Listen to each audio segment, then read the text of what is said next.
What's up, guys? Rick here with your tournament preview and first look for this week's Zurich Classic. This is a unique event because it is a team event, but it hasn't always been that way. And of course, we did not get this event in 2020, and we've probably never had a fantasy contest for the Zurich Classic. That looks like it's going to change this week. So there's just a lot to talk about. I wanted to take the opportunity to kind of break down as much as I could here in just a few minutes. And of course, there's going to be plenty of content coming the rest of the way in the form of DFS previews, betting, and one and done, and all the other good stuff that you get on a weekly basis. So let's talk about this one. It's the Zurich Classic. This is an event that dates back to 1938, and it's been held every single year since 1958, and it's had a variety of names. My favorite, the Greater New Orleans Open Invitational. That was the name it had from 1958 to 1971. How can it be both an open and an invitational? That's not something that we get on a regular basis, so that made me chuckle when I came across that. And the big thing about this week is the format, because in 2017, this turned into a team event. So more on that in just a second. Obviously, that's going to have huge implications. As I mentioned, there was not an event in 2020. This was the one of the events that we lost due to the COVID shutdown. But 2019, again, team event, was won by Jon Rahm and Ryan Palmer. The year before that, Billy Horschel and Scott Piercy were victorious. Billy Horschel, actually the only guy who has won this event in both the team format and the individual format. He won by himself in 2013. And then our third set of past champions is Jonas Blixt and Cameron Smith. They won this in 2017. If you want the last couple of individual winners, those were Brian Stewart and Justin Rose in 2016 and 2015. The prize purse, or the winner's share, is going to be about $1.05 million for each golfer. Both golfers get an official win. They both get the FedEx Cup points. They both get the money. They both get a 2-year exemption. They both get the invite to the Players in the Tournament of Champions. So the prizes for this event, pretty generous considering you're doing it as a team and both guys reap the benefits. The course, TPC Louisiana, has played host to this event every year since 2006. Excuse me, I should say since 2007.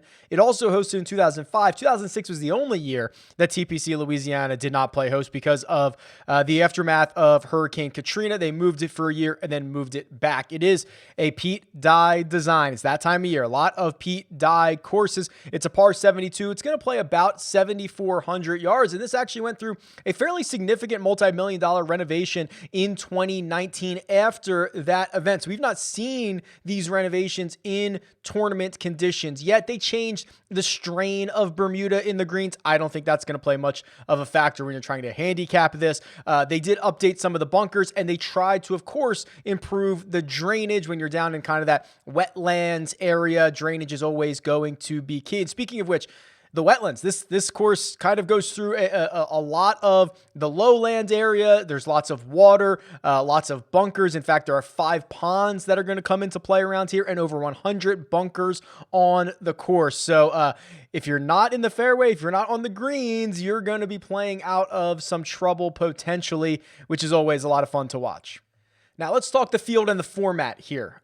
So we've got 80 teams of golfers. That means we have 160 golfers in this field. The cut after 2 rounds will be the top 35 and ties. And while we have some really good teams, we also have some surprising, unique ones. Scott Piercy and Akshay Bhatia. How did these two get together on a team? I would love to know that backstory, but we are going to get technically defending champions Jon Rahm and Ryan Palmer. They're going to play together. Colin Morikawa will play with Matthew Wolff. Danny Willett and Terrell Hatton will play together. Then you get guys like Xander Schauffele and Patrick Cantlay, Justin Rose and Henrik Stenson. Billy Horschel going to try to win it again, this time with Sam Burns. A couple of bombers, Tony Finau, Cameron Champ, Bubba Watson and Scotty Scheffler. I mean, this is just, I could go on and on. There are a lot of really fun, really cool groups around the Zurich Classic this week, and they're going to be playing a specific format. So rounds 1 and 3,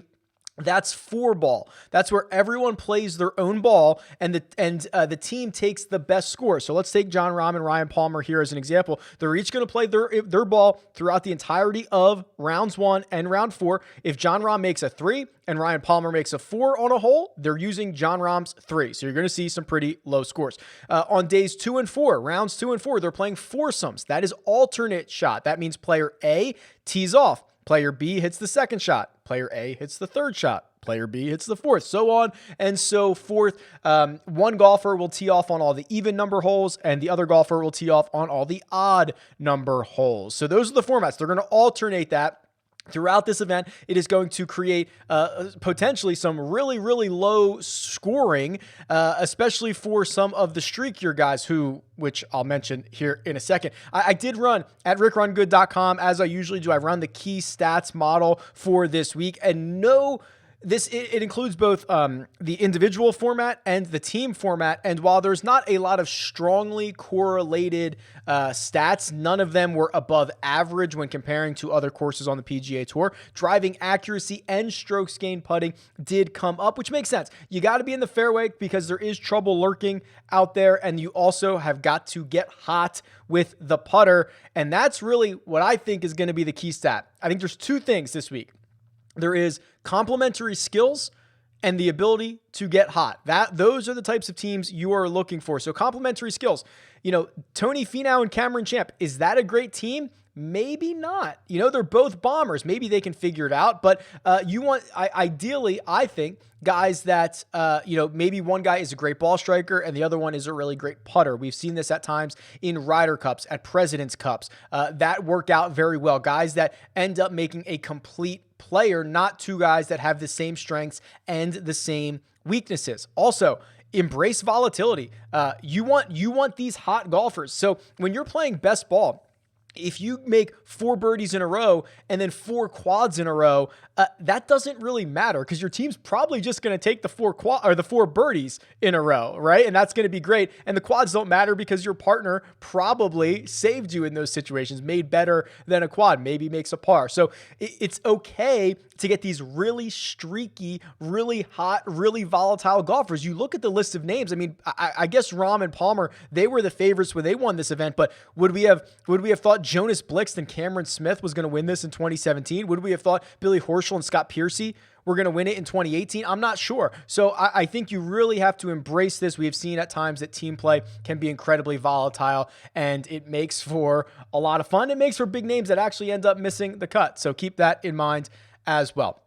Okay. I hope that helps lay a foundation for what we're going to expect this week down in the New Orleans area. It's actually in Avondale, but it should be a ton of fun.